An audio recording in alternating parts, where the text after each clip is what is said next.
everyone to Mornings with Planning, a webinar series hosted the first Wednesday of every month, where the Lexington Division of Planning discusses new ways to reconnect, reimagine, and respond in a new reality. These webinars will be held live and recorded for later viewing. My name is Lauren Weaver, GISP and Senior Planner with the Lexington Division of Planning, and I will be your moderator for the last webinar of 2020 today, December 2nd. During this webinar, we will be discussing some of the most pressing topics facing cities and planners today and sharing ideas for moving forward into 2021 and beyond. So kick back with your morning coffee or tea, and let's meet today's panelists. Today we have 4 national panelists from 4 different locations, including Jermaine Ruffin, Development Director for Public-Private Partnerships in the City of Detroit, Devan Leavins, Special Projects Administrator for Tallahassee-Leon County, Florida Planning Department, Bynum Walter, Senior Planner for Comprehensive Planning in the City of Raleigh, and Chris Taylor, Long Range Planning Administrative Officer, for the City of Lexington. Panelists, thank you so much for joining us this morning. I'm really looking forward to this discussion at a more regional and national level than we've had so far. I think it's going to be really great. So let's help the audience get to know you a bit with some brief introductions. Jermaine, could you talk a little bit about your work in Detroit and with public-private partnerships and maybe your podcast a little bit? Yeah, sure. First, thanks for having me, as a part of this esteemed panel. My name is Jermaine Ruffin, Director of Development in the City of Detroit. And essentially, my role here is to assist with the implementation of what we call our strategic neighborhood plans.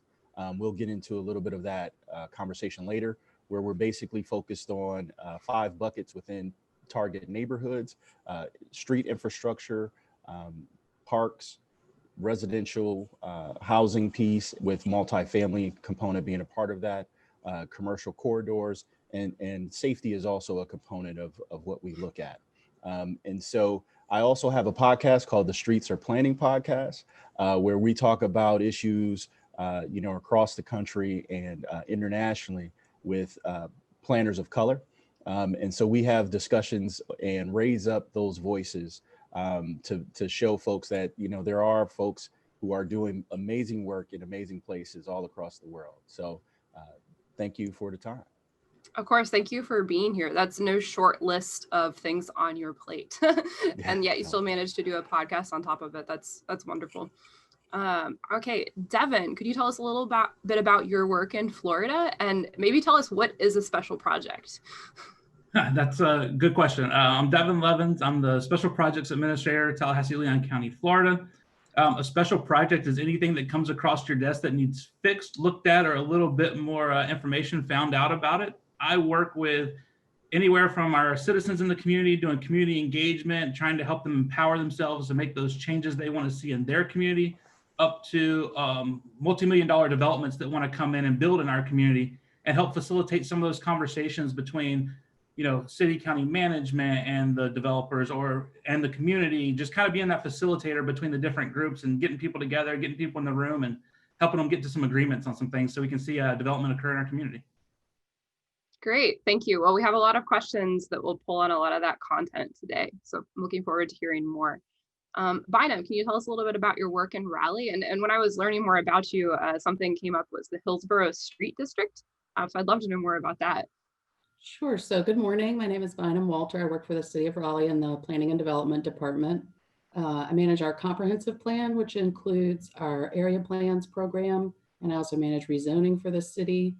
I would just note we've seen a pretty significant uptick in rezoning volume during the pandemic, which has been kind of interesting, a big focus on entitlement.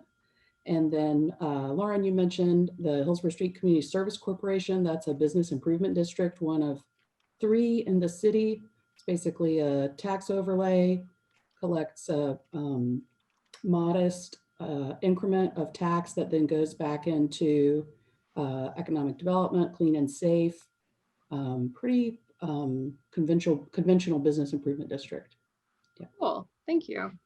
All right, and last but not least, our Lexington, Chris Taylor. Can you tell us a little bit about your role in Lexington and maybe some recent changes that you've seen to Lexington regulations? Yeah, my name is Chris Taylor. I'm the Long Range Planning Administrative Officer for the Division of Planning in the City of Lexington. I've been with the city about 15 years. I started in our Planning Services Division, our section that looks at monthly plans and plan review and takes those through the Planning Commission process. About 6-7 years ago, I started in Long Range Planning, working on our latest comprehensive plan, and largely my role is working on the policies of the comprehensive plan, and then once we finally get that plan adopted, working on implementing it through the zoning ordinance text amendment process. So most of my work now is working on changing our ordinance to be in line with the goals of our comprehensive plan. We started that process really with a text amendment just before our 2018 comp plan. In 2016, we did a text amendment to change our primary shopping center commercial zone to allow for the first time housing to be built in it, recognizing the changing face of retail that we knew was coming and that's being sped up recently. We've worked to allow and encourage housing where it's not been allowed before as a way to try to make housing more affordable in Lexington. And we'll probably talk quite a bit about that more as we go forward. Great, thank you. All right, audience, so now you have a little bit more context on who our great panelists are today. So feel free to submit questions using the Q&A functionality. We'll move into the discussion portion now. We did receive questions with the registration, so thank you to those of you who shared it by that format. I was able to work those into our discussion today. We also got a lot of really great feedback from registrants regarding challenges that your cities are facing, opportunities that you feel like are ripe, and requests for planning professionals like the ones with us here today. And I'd like to share some of that now so you can get a context for the audience and one another. So some challenges in the different cities, given current events, are poor awareness and lack of resources, equity in community engagement, especially with folks that don't have adequate tech, which is something we'll talk about today. Lack of safe amenity capacity as we're pushed into different realms, delays in legislation and policy changes, challenges in adapting to change, economic struggles, racism, elitism, infrastructure for bike ped, housing affordability and supply, opposition to infill and redevelopment, underutilized commercial spaces, and budgetary limitations of growth. And there were even more. So you can see like there's no shortage of challenges that we're facing in our communities and across society right now. And planning professionals have a responsibility to help address those to the degree that we can. And all the panelists here today are working in those efforts. So it'll be great to hear more about those. We also heard about opportunities for the city amidst current events. We heard a lot about open spaces, walkability, open streets and outdoor activities for social distancing, even closing streets to allow that to happen more readily, working together to get resources to one another, virtual outreach and creative ways to bring people together still, active transportation, infill and denser affordable housing, reimagining commercial spaces for residential and mixed uses, and step towards more equitability. And there's no shortage of opportunities. I think challenges lead to opportunities. They're kind of the same thing. They're just different sides of the same coin. And that's really important. And then finally, there were requests for planning professionals, which I think is always nice to hear what people kind of expect of us to some degree.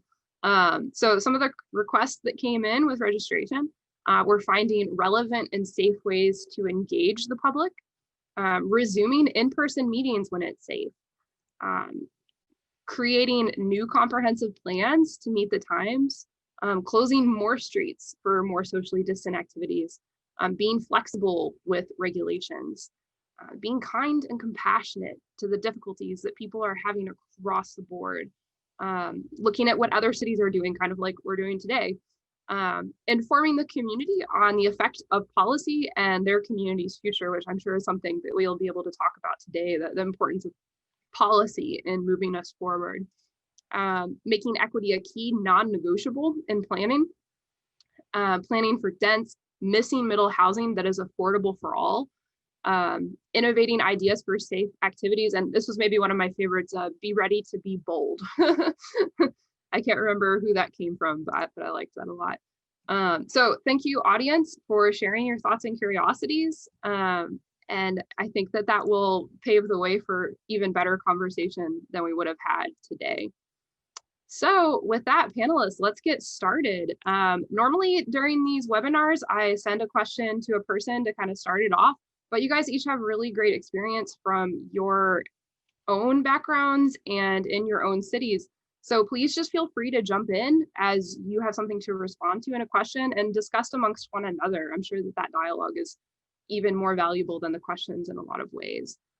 So let's start off with talking about a recent or ongoing planning project that you feel like has positively advanced community goals in your area. It could be regulatory changes, neighborhood enhancement, or really any project that you feel like is having a positive impact. So jump on in, whoever would like to go first. I'll jump in real quick. I think in Lexington, part of our regulatory changes included an alteration to our parking requirement for affordable housing, as well as increasing our allowable floor area ratios for residential structures in a couple of our zones. And just in the last couple of weeks, we've had a recent application that came through for affordable housing come back in to revise its plan to add units and reduce its parking. So basically hit both of those things.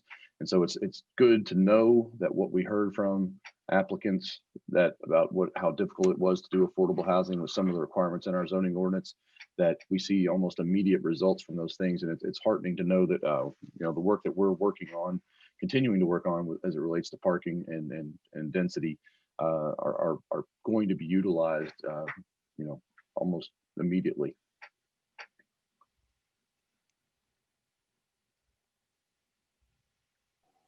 Jump on in. So I'll jump in. Here in Detroit, we have essentially a citywide approach to revitalizing neighborhoods, and it's called the strategic neighborhood planning process that is also matched by the Strategic Neighborhood Fund. And that fund is we did a fundraising effort for about roughly $250 million that we raised funds through philanthropy to match the community planning efforts, throughout the city. So we have 10 of those areas. The link is, I believe, in the webinar chat for folks to look at. But essentially, we focused on a couple of buckets. So the first bucket was, looking at infrastructure improvements along a particular commercial corridor. Then we looked at how are we supporting small business along that corridor. So one, those that are currently operating can stay open doing that street infrastructure. And then we are also looking at the vacant locations, commercial spaces on that corridor to work with developers through what we call the equity. It's an equity development initiative that's put on by Capital Impact, where they focus on training and providing tools to upcoming developers throughout the city of Detroit. So one of the things that we found to be a priority, or through some of the community engagement piece, was Detroiters actually being a part of the revitalization. And so that's one effort that we have going on in the city to be able to do that. The second component to that is a major park improvement. That's what you see behind me. This park was essentially, it was abandoned and vacant and blighted homes that we demolished those homes, and in its place we put Ella Fitzgerald Park. That was the design was came from the community providing input about what they wanted to see in this particular location. So there's a park here. There's, as you can see on the street, there's creative street art in the very back. I don't know if you can see where the truck is there, but there was the children in the neighborhood got together with a local artist and they did an installation right there. So folks really feel a part of that. The third piece was through this neighborhood, we focused on connections. To the north of this particular neighborhood is Marygrove College, and to the south is University of Detroit Mercy. And so what we are doing is we're installing greenways as one, for focus on health, but two, making those connections between those two vital institutions in the neighborhood. Then we focused on the residential component, which consists both of a single family revitalization strategy and a multi-family, strategy where we're looking to, increase, housing density and stock there in the Fitzgerald neighborhood. One of the things that I'll just mention really quickly about the city of Detroit is that, roughly 93 to 94% of the city of Detroit's housing stock was built before 1978. So our major challenge here is you have this older housing stock. So how can we, address it? In this particular neighborhood that you see behind me, there were roughly 117 vacant structures that the city owned. And so we are working with partners, contractors and developers through that EDI program and up and coming folks throughout the city to be a part of that revitalization by, rehabbing those homes. And then, the final piece is a safety component.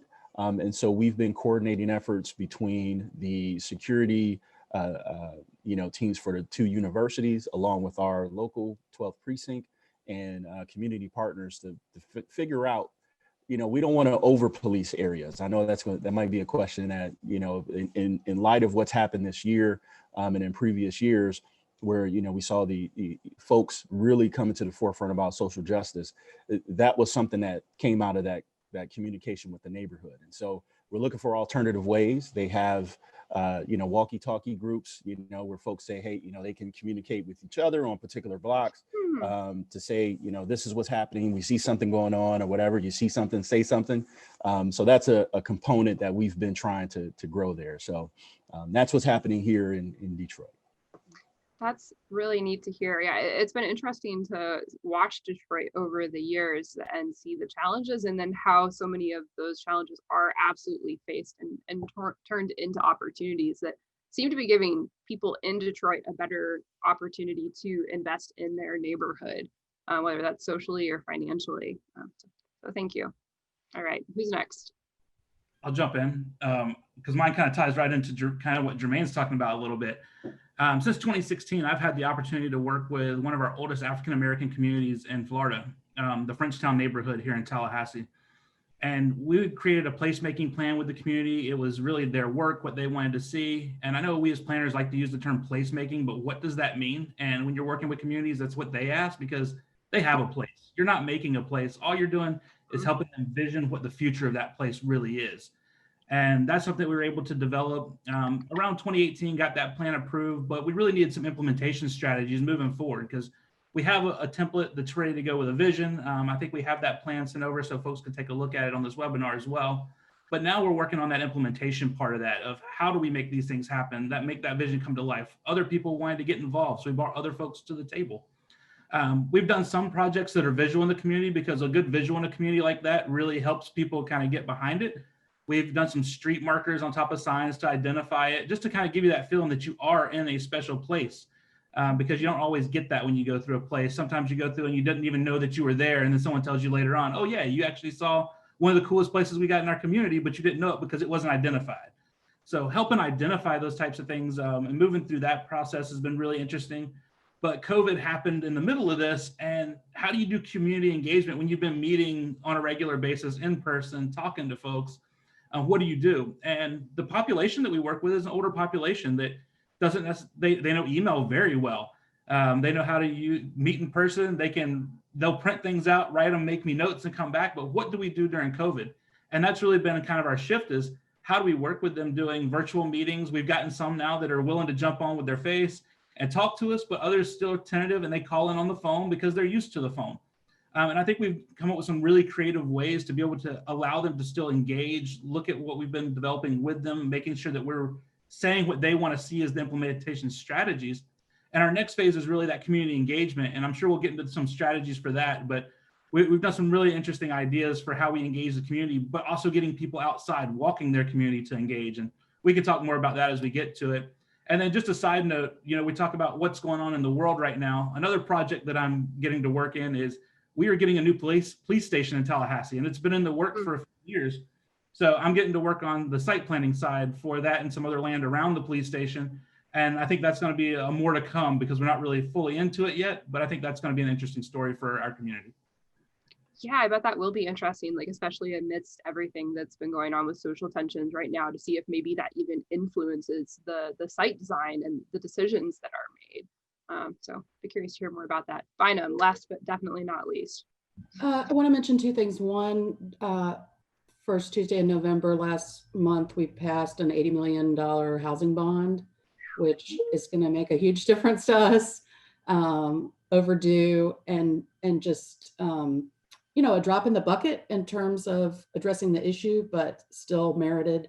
And I am a little bleary-eyed this morning. I was at council till after midnight last night. We did adopt, so very fresh news that we adopted an area plan last night for the Midtown part of our city. And I want to talk about it, not just because it's a brand new adopted plan, but a real shift in expression from the community in terms of their priorities and a focus on environmental issues and stormwater, and also on walkability ahead of more lanes, which was incredibly gratifying to the planning staff that worked on the project. But the result, I think, is a really remarkable set of projects laid out in front of the city. Our second largest riparian corridor runs through the project area and has been treated like a ditch for 200-300 years, and just recognizes that from a placemaking perspective, this could be a really special place in Raleigh. Could enhance our greenway network, could just create a waterfront. We call this thing Crabtree Creek, but it is a river, and it is just such a great natural asset that we have been able to build on, that the community sees as an asset now, even though it still looks like a parking lot. But the potential there is really exciting. Great. Well, congratulations. That's wonderful. Even if you had to be there past midnight, that's a very long meeting. If that doesn't speak to the dedication of planning professionals, I'm not sure what does. Yeah, that's first half of the meeting was public comment. So yeah, yeah, that takes time. Absolutely. Yeah, it's neat to see how there's this trend across the nation of exposing old water that was previously buried. We have something like that happening in Lexington right now too. They're resurfacing an old creek that was essentially buried underground. So it's neat to see that happening. All right, so thank you for those projects. I think we have a better idea of kind of what's going on in your wheelhouse now and in your cities to some extent. I'd like to talk a little bit more about neighborhoods, and I'd encourage you to talk amongst each other at this point as well. So like, what do your neighborhoods look like? Not all neighborhoods are the same.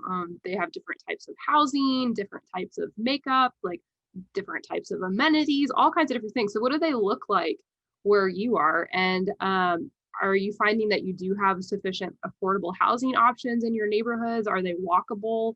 What do they look like? Oh, Jermaine, you're muted. There you go. Oh, sorry. I was going to say Bynum should go first this time, but I'll make I'll go ahead. You know, the neighborhoods here in Detroit, you know, we have a pretty diverse city. And by that, I mean, it's the housing stock and the you know, amenity makeup of all of these neighborhoods. They're truly unique in each one. And so the first thing that you know, planners have done here in the city, or I should say previous administrations had done in the city, is like, you know, oftentimes we're the experts that come into a neighborhood and say, you know what, if you do this, and this, you're welcome. Your city, your neighborhood is going to be beautiful, right? And so one of the approaches that, you know, we've begun to take here, which I think is the right approach, is we have our bucket of tools as planners and folks who work for municipalities. We know what we can do with them. We can translate kind of like, you know, what are the requirements and regulations of those things. But first and foremost, what we wanted to do is come into a neighborhood and ask them what it is that they would like to see. because some of the priorities from municipal staff and city staff just doesn't match what the neighborhood may identify as being the main issue in their community. You know, for me, like just with this neighborhood here, the Fitzgerald or the Livernois McNichols SNF area, a lot of folks came in and was like, you know what, if we can just, you know, rehab these commercial corridors, everything will spill over, right? Well, what we've learned, and I know a lot of you have learned, is that there isn't just one silver bullet. You have to kind of take this overall approach to rehabbing and revitalizing neighborhoods. And so that was really how the strategic neighborhood planning process came about. Is, you know, folks weren't just asking for homes to be demolished or to be rehabbed. They wanted the full entree of solutions to come to their neighborhood. So I think people being able to exercise their voice and tell us what they want is what we've been seeing in a lot of our neighborhoods. And I'm happy to say it doesn't happen 100%, but I'm happy to say that a lot of the work that we've been doing in the city has been driven by that so far. From a neighborhood perspective, I would just note, so Raleigh founded in the 1790s and pretty sleepy through the Second World War, Okay. a pretty provincial place. And then post-war, we have seen just remarkable, very steady growth for the last, 80 years. And so our neighborhoods look like that. There are kind of that legacy of everything that happened before the war. And then what happens after. There are kind of three phases there. So before the war, pretty conventional, traditional neighborhood, good grid. Post-war, we see a lot of what we would call now missing middle, which frankly is not allowed by our code right now. And we are working really hard with a big suite of text changes to fix that. And those should be in front of council in the next couple of months. And then post-war, hello cul-de-sac. And I would say the attitudes of the people who live in those three types of neighborhoods is a great expression of the conflicts around development in our community. So people who live on a grid get it and they're comfortable with it. And they're more, their issue is more concern about infill and how close it is to them.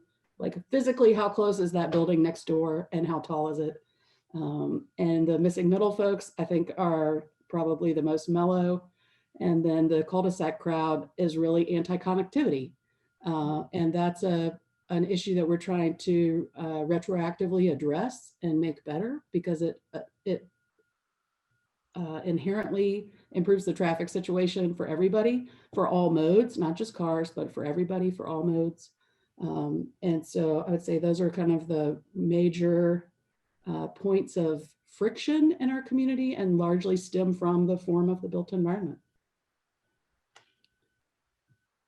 Yeah, I'd jump in and say Tallahassee has no lack of single family homes or high density residential. I mean, it's that, Bynum, what you referred to as that missing middle, the duplexes, triplexes, quads, sixplexes, those things that we really would make a community or a neighborhood stronger. We hear people talk about all the time. We need affordable housing in our neighborhood. Let's do ADUs. That's something we're finally able to start doing in most of our neighborhoods, is bringing in these ADUs. I think those are going to be great. But we got to go a step further. We got to get these duplexes, triplexes, if we really want to make our neighborhoods livable, affordable, because not everybody wants to live in that condo or that apartment. Some of them want to be part of a neighborhood and feel like they're part of a neighborhood. And the easiest way to do that is let's get some duplexes that they can look like a single family home. I think that's one thing we run into here a lot. When people say duplex or triplex, they immediately have this vision in their head that it's the thing that they've seen. They don't know that it could be one front door, look like a single family home, and then inside that's multiple buildings. You may only be able to tell because there's 3 mailboxes out front. And I've walked by places like that all the time and think that that's great to see. And so I think that for our community is what we want to see, is more of that missing middle, because we need it. We need to be able to have that for those young professionals, the folks that really want to stay here. We say TLH, Tallahassee, is talent lives here, but we want to keep that talent. And to be able to keep that talent, we got to be able to provide the housing that they need. Yeah, that's, Devan, that's been a struggle here well, I shouldn't say struggle, but it has. It's been a struggle here in the city of Detroit of like, how do we get the, that focus on that missing middle housing piece? It's because we have, you know, like I said, this aging housing stock. We don't have a shortage of single family homes, you know, here in Detroit either. And, you know, even in our downtown, a lot of what we've been focusing on, I know folks have heard about Dan Gilbert and what he's done in attracting businesses and building in downtown. But surprisingly, Detroit didn't really have a whole lot of multifamily housing stock in their downtown. It was, you know, the riverfront was focused on manufacturing, and downtown was like where state government, state government had offices, city government, and some corporations have been there for a long time. So a lot of, you know, the first focus was how do we get energy in the core of our city? So that's why we had that approach of trying to focus on downtown. Now we're looking at the neighborhoods and we're seeing exactly what you're saying, Devan. We have triplexes and duplexes and quads that are sitting vacant that we need to get reactivated. And I think that missing middle housing component is how you get some of those younger folks to move into an aging city like ours, to give them that first opportunity for transitioning from that multifamily housing that we focus on to the next phase of housing into the neighborhoods.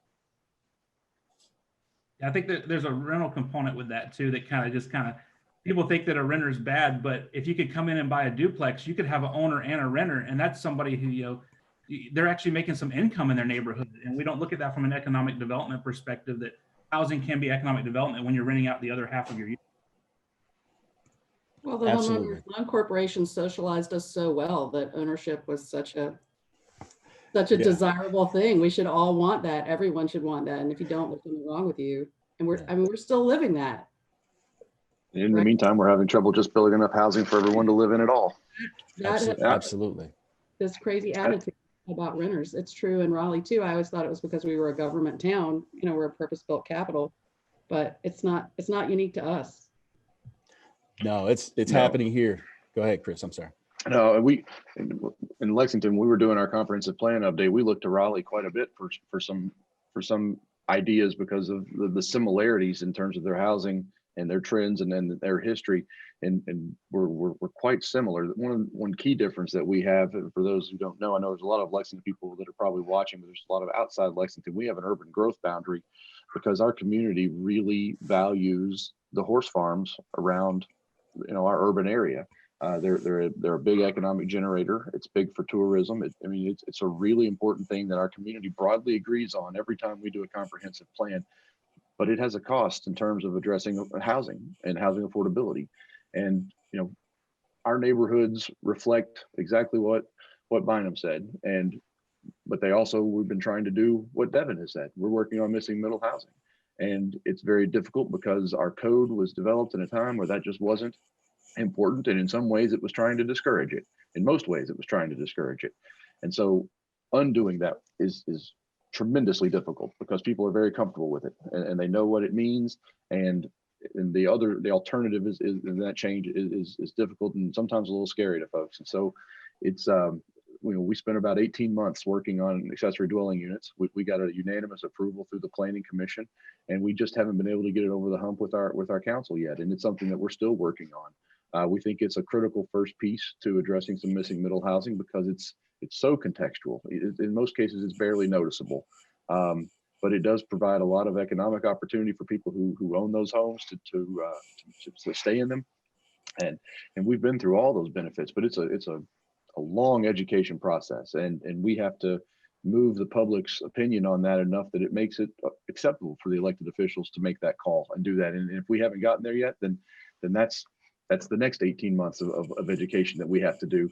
So, you know, it's the neighborhoods in Lexington, because of our constrained growth, they have to be able to accept some small incremental change if we're going to be able to accommodate growth that anyone can afford.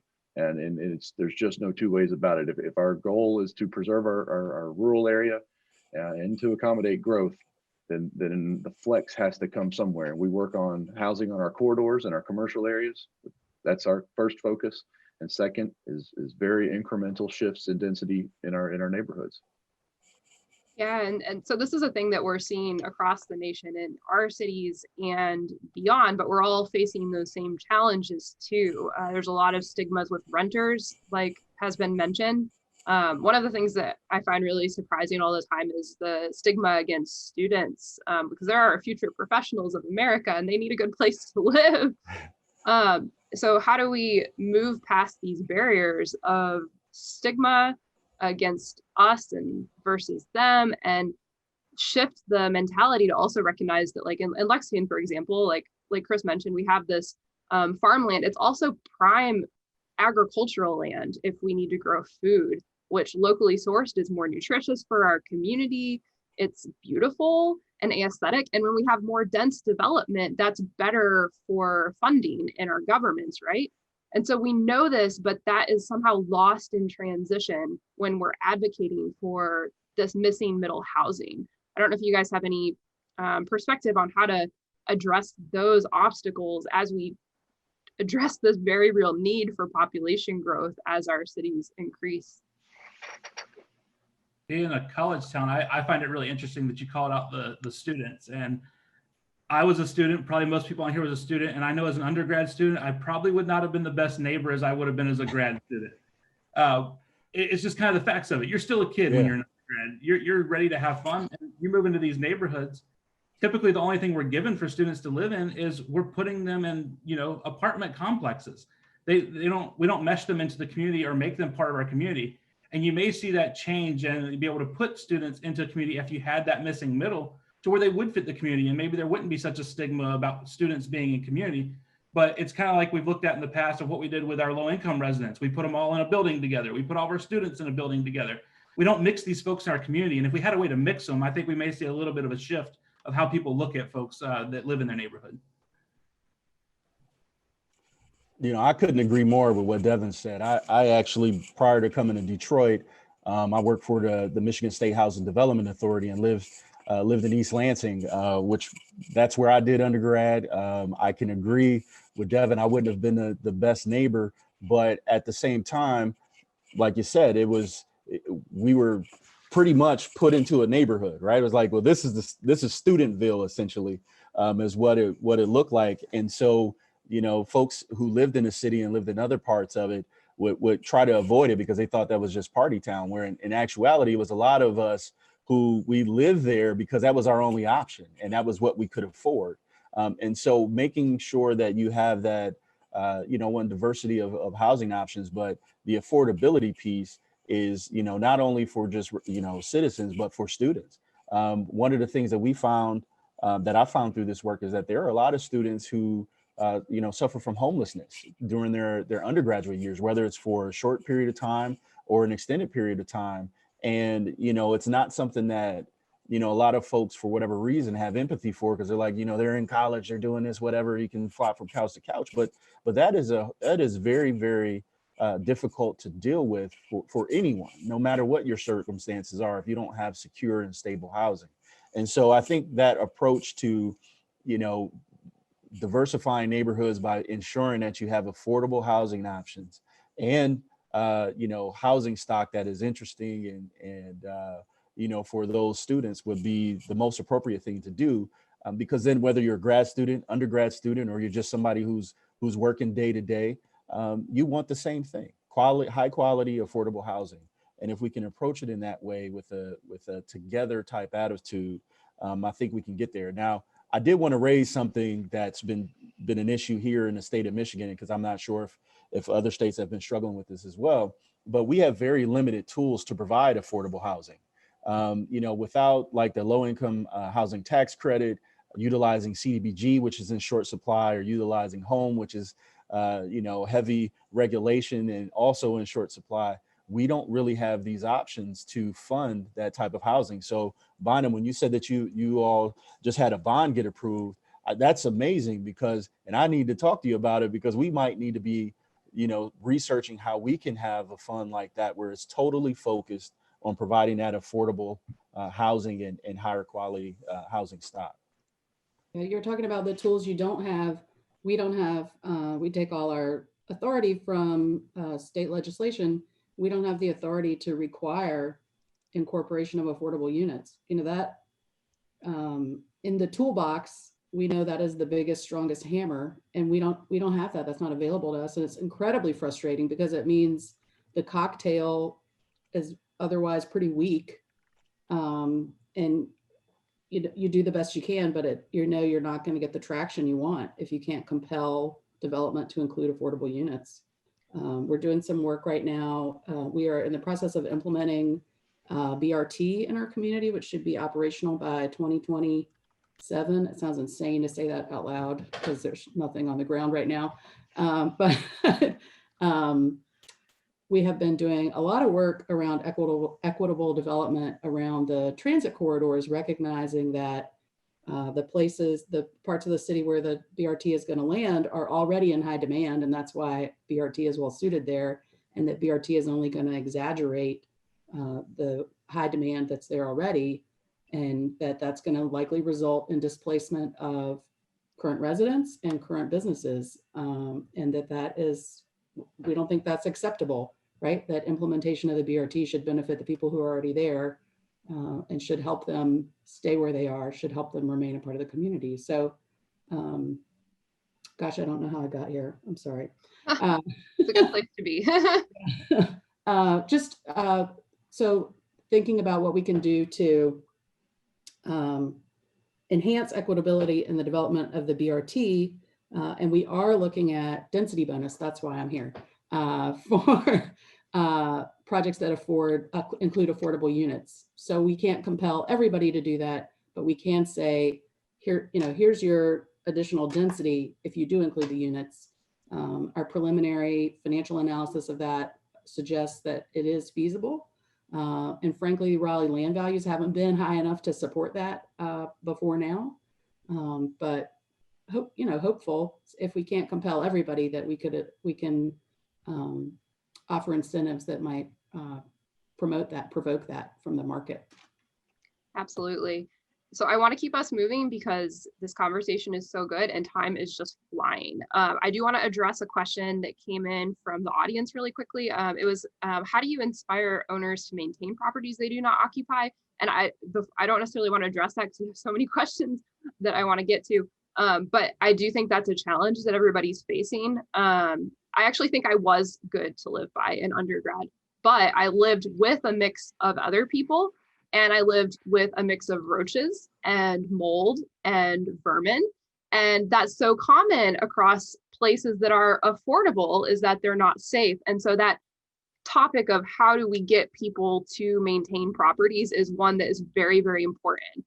So I just want to give a shout out to that question in the audience. I do want to keep us moving just because time, I feel like we should talk actually for 3 hours and not 1 hour. This is not enough time. But I'm going to move on to the next question, if that's okay with you guys. So right now we're grappling with COVID-19 and social justice and so much more. And in a lot of ways, like, these are catalytic events. They're not necessarily new problems. Zoonotic illnesses were on the rise before COVID-19. Social issues didn't just arise when COVID-19 hit. These were already problems, and they can help us to accelerate solutions. So I'm curious, how has that changed the focus of your work and the planning profession at large, or has it? Or maybe it's just given way to things you guys were already talking about. I think it's definitely enhanced the arguments that we made in our comprehensive plan for some of these equity policies already. It's highlighted them, it's brought attention to them, it's given the elected officials an opportunity to be involved in some public discussion that isn't even necessarily in the planning realm, but comes back to planning in terms of some solutions. And when they look at places where we can make some changes that we've already identified and done some groundwork with the community through the comprehensive planning process, we have a number of policies that we would like to implement and that need to be done, and especially in our zoning ordinance. Again, Lexington, we come back to that a lot. Our zoning ordinance needs a lot of work and can address some of these issues very directly. But at the same time, the pandemic has made it very, very difficult for us to do the most important aspect of implementing these things, which is go to these communities where they are and meet them. There's just no substitute for meeting the communities that are affected by this the most, whether it's the pandemic or the social issues. We have to meet them where they are. It's always been that way, and the pandemic hasn't changed that, and it's made it very difficult to engage with them and get their feedback. And honestly, I'm really just kind of ready for all this to end so we can get back to doing the really difficult work we had before. And it wasn't easy before the pandemic to find ways to engage with communities that don't necessarily trust the government, don't necessarily trust planning, because building a rapport with those communities takes a lot of time and a lot of effort and very targeted outreach that is, you just can't do it on Zoom, at least not nearly as effectively. And I don't know an answer to that. I'd love to have some positive opportunity to save out of this, but the truth is we need to get back out into communities and talk to people.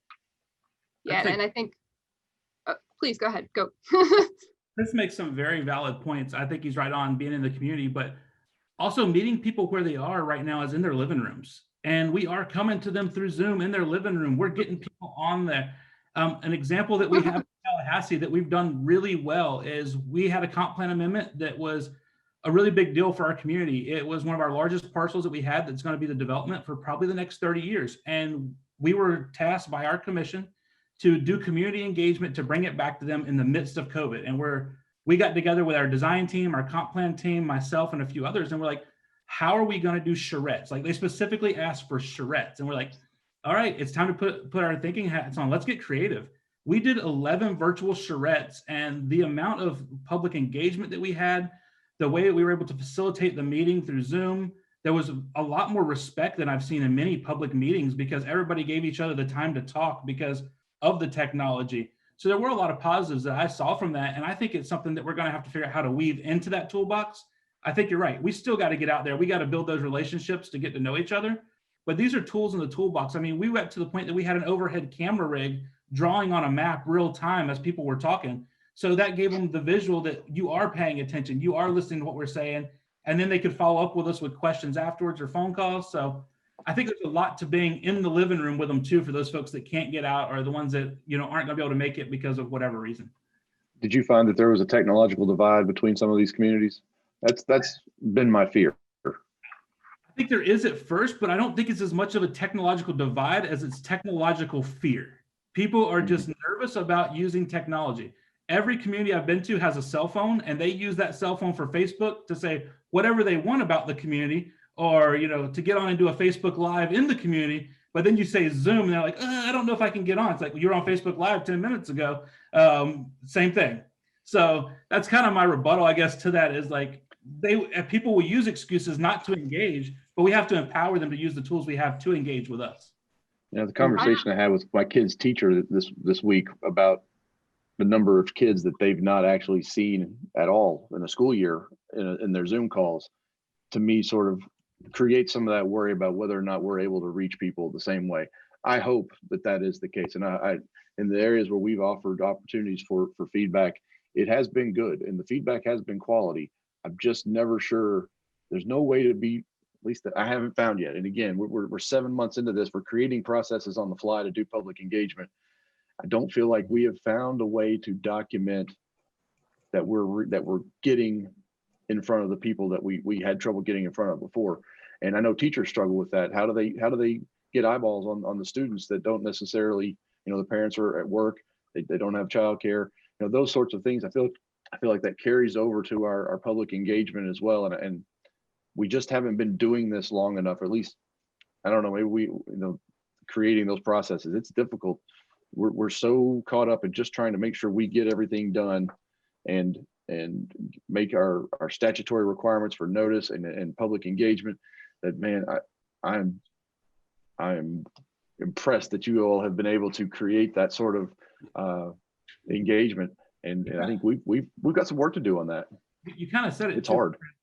You said, how do we get in front of those people we haven't been able to get in front of? If it hasn't been working and we haven't been able to get in front of, we got to try something different to get in front of. That's true. That's very true.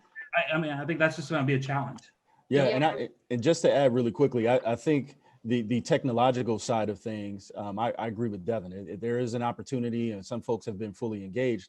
But I think the other part of this is those who don't have access to, to the internet or to, a laptop, desktop, or what have you. And sometimes cell phone technology, I've been surprised by folks that are utilizing flip phones. But, I have folks in my circle who still do that. And that's okay, because that's their means to communicate. So what do we have to do? Well, we're going back to kind of the old school way of utilizing door hangers and postcards and, dropping literature and all of that kind of stuff. So folks feel, even if they didn't get to participate in a Zoom, or, if they didn't want to participate in a Zoom, they have another means of sharing information and sharing feedback, with us. And that's been, it's been good. In some neighborhoods and other neighborhoods, they would much rather use Zoom, right? But providing those multiple options is what we've seen be successful here. Yeah, Jermaine, that's really well said. And I think we do, as planners, have to acknowledge that there's always going to be a subset of the population that doesn't have access to technology, whether it's from personal preference or they have trouble holding a phone down. Like, it's not uncommon at all to hop from phone plan to phone plan because phones are expensive. They're really expensive. And on my smartphone here, I can see a screen share really small, but on a flip phone, you can't. Bynum, I know you had some thoughts on that as well. I'd love to hear what your thoughts are on the digital divide. Yeah, I totally agree with Jermaine about the return to some of these more fundamental low-tech strategies. I think that's essential. I definitely see in our work that we're connecting really well with white homeowners who are retired, that they continue to be, strong presence. I think we're seeing more working families, folks with kids, because you can basically podcast a public meeting now on your phone or your laptop in the kitchen while you're fixing dinner and helping your kids with their homework. You're maybe not 100% engaged, but I know that we are leaving behind. All of the digital stuff is inherently based on literacy. And you're shutting out a ton of people. I actually wanted to talk about the connection between COVID and racial justice. As these two things have evolved together, I have been really struck by actually how much public conversation there has been about the disparity of rates of infection. We have actually seen relatively real-time data disaggregated by race that shows us that people of color are being much more intensely impacted by this than others. That's true in the zip codes in my community. We heard a report yesterday from the special events guy about that. But that we're actually hearing that information, to me, is an indication of the progress on racial justice issues. I feel like if this had happened 10 years ago, we would not have heard as quickly and as presciently about that disparity. And I'm on the one hand, I'm totally disheartened. And on the other hand, I'm like, well, at least we're talking about it. We're normalizing that conversation is the beginning to be normalized, is incredibly encouraging to me. And I think the two issues are kind of feeding off each other. And that to me is very interesting. We had a fair amount of social unrest, back in May and June, which put a lot of pressure on our council. Happily, they were already doing some work. Raleigh has been participating in the Government Alliance for Race and Equity. If you're not familiar with that organization, you should be. Their first North Carolina cohort. We started that last October. I think we were late to the game starting last fall, but I'm so glad that we had done that work before May happened.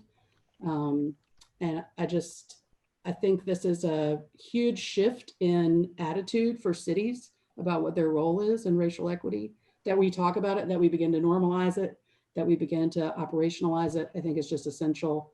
I just think it's so important. And it touches so much of what we do: hiring practices, provision of services, provision of infrastructure, zoning. I mean, good grief, as a planner, if you aren't embarrassed by your profession, you're not paying attention.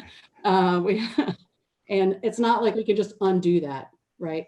Yeah. In the same way that we've been doing all this stuff on behalf of people with really very little authority for so long, you can't undo it in the same way. It requires a much higher level of engagement. So, you know, I'm so glad that you brought that up. That was you know, part of the previous question that I didn't get a chance to answer or speak to, which is, you know, how do we as planners you know, feel, you know, with the social unrest and things that we're seeing and the impact that it's had on communities. Well, quite frankly, for me, I feel validated, you know, to be honest, because there's been a lot of these conversations, multiple urban planners, our profession, we're seeing data and we're seeing actual firsthand, you know, accounts of the impacts of, you know, of social injustice, of, you know, design injustice, environmental injustice, all of these things that we see. And we've been tasked with, you know, trying to resolve these issues for such a long time. And oftentimes we battle with, you know, council, or we battle with our own administration about like, hey, we need to focus on these items. And so with this year of unrest and with the election, you know, going on this year, it really highlighted all of these issues at once. It wasn't just like, you know, this issue over here or this issue over here. Health disparities, environmental issues, design issue, all of those things have been very, very upfront and public because the public is raising it, right? So now it's created an opportunity, I feel, for urban planners to really, you know, continue to push forward best practices and ideas and solutions for these things that we know, if taken, could positively contribute to resolving some of the social injustice that we've been seeing, you know, for years and years and years. So I think moving forward in 2021, if equity, if diversity, equity, and inclusion is not a part of your planning process, you need to check yourself. If you have folks at the table, but they're not really at the table, you know, be honest and do that self-assessment, because just because you invite folks to meetings doesn't mean that they're at the table if you don't take their input and their advice on what's happening in their neighborhood. As I said before, we are experts and we should be confident in that we know what we're doing, but we're not the expert on these particular neighborhoods. These folks live here. They're going to be living here, you know, when we leave from doing our planning exercise, when we go home at the end of the night, those folks are still living in that community and impacted by things that we don't get to see sometimes during that, you know, that 8 hours during the day. And so that's something to really take into account in what we're going to do in 2021 across the country. That's really well said. These are critical topics right now in planning and beyond planning. It's not surprising to any of us that the same people come out and give the input and the public comment, and good for those people. That's great. But what we don't see is representative input on development. That's very hard to get, and it's our job to work towards getting that. And it's a hard thing to do, but that doesn't mean it's something that we shouldn't be doing. So I really appreciate that. We do need to all check ourselves just constantly every day for so many reasons. We're already at the end, guys. We got to a tiny subset of the questions, but the discussion has been fantastic. So I'd like to wrap up with one question, and it actually follows really well with your comments, Jermaine, just now. So for a final question, as we get ready to close, as 2020 comes to a close in just a few weeks here, and we look to the new year, are there any aspirations or ideas that you would like to share for moving forward into 2021 and beyond?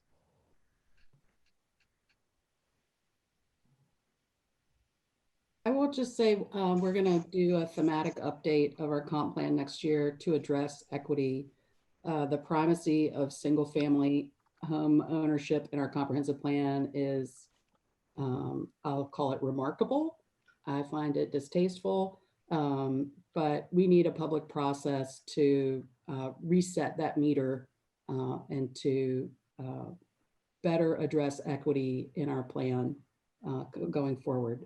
So I'm really excited about that. That's kind of the highlight of my 2021 coming up. It's going to be that work. I think it's going to be hard. I don't know what I'm doing, but it's going to be important work that we got to do. For me, I think one of the big things that we're going to focus on in 2021 is shoring up and restoring the ecosystem for community development organizations in the city of Detroit. Once the market crashed years ago, it was, a lot of community development organizations closed their doors. And so we really missed an opportunity to have development and resources, technical assistance, whether it's mortgage foreclosure, tax foreclosure type of assistance from people that, as opposed to, municipal government coming in and offering that service and having to build that trust. So we want to focus on shoring that up. And we think that's going to be a really key component as, hopefully COVID ends, to have folks on the ground that we're supporting who can go to their neighbors and say, what do you need? And here's the tools that we have to assist you. I think from my perspective, I would just like to leave everybody with a challenge for 2021. And this is what I do with all my neighborhoods, all the groups I work with. I challenge everybody to do something, fail fast, and remember that good enough is greater than perfection. Get out there and do it, because you can always try it really quick and get on. You just got to do something. I think in 2021, I'm really looking forward to the opportunity to implement some of the things that have come out of Lexington's Commission of Racial Justice report that's been released in the last month. I think there's incredible synergy between our comprehensive plan and some of the recommendations out of that report. I know the administration is looking at those closely, and my bosses are looking at them closely, and it's full of tremendous opportunities for us to make some change over the next year or two, and I think that's pretty exciting. Yeah, that's great, guys. That's great. So it's almost a wrap now. Audience members, this is a good time to click all of the links in the chat before they disappear abruptly. So click them all now. It's been really helpful to hear the common themes between our cities that we know are prevalent even beyond the 4 cities represented here.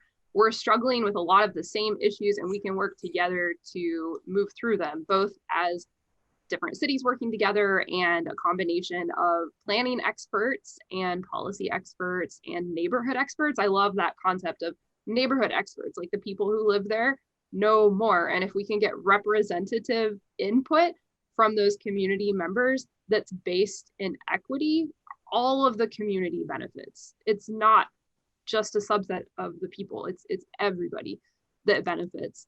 We've talked about placemaking and how to make that more palpable for the public, maybe by not using the term placemaking. We've discussed the digital divide, which is definitely a challenge that we continue to face, as we find that we can often get more representative input with online platforms, but then we're leaving a huge chunk of the population behind still. And that can't be ignored. So I'd like to express gratitude for our panelists today, Jermaine, Devan, Bynum, and Chris. Our coordinator and live Q&A support today has been Valerie Friedman, and she's been doing a great job. Again, click all those links now. This is the time. And technical support behind the scenes is Stephanie Cunningham. We had a great audience today, so thank you for your thoughts and questions and attention, and I hope you enjoyed your morning caffeine and you're ready to kick off the rest of the day. The Mornings with Planning webinar series will continue to discuss new ways to reconnect, reimagine, and respond in a new reality, and we want to hear from you. What topics should we discuss as we move forward together? You can email us here in Lexington at imagine@lexingtonky.gov to let us know. We will be back on the first Wednesday of next month, January 6th, where we will focus on infill and redevelopment for Lexington's responsible growth and evolution. For more information on future sessions, to access the recording from this webinar, and to learn more about planning in Lexington, visit imaginelexington.com or lexingtonky.gov/planning, and follow us on social media. Thank you for spending your morning with us, and we'll see you next time.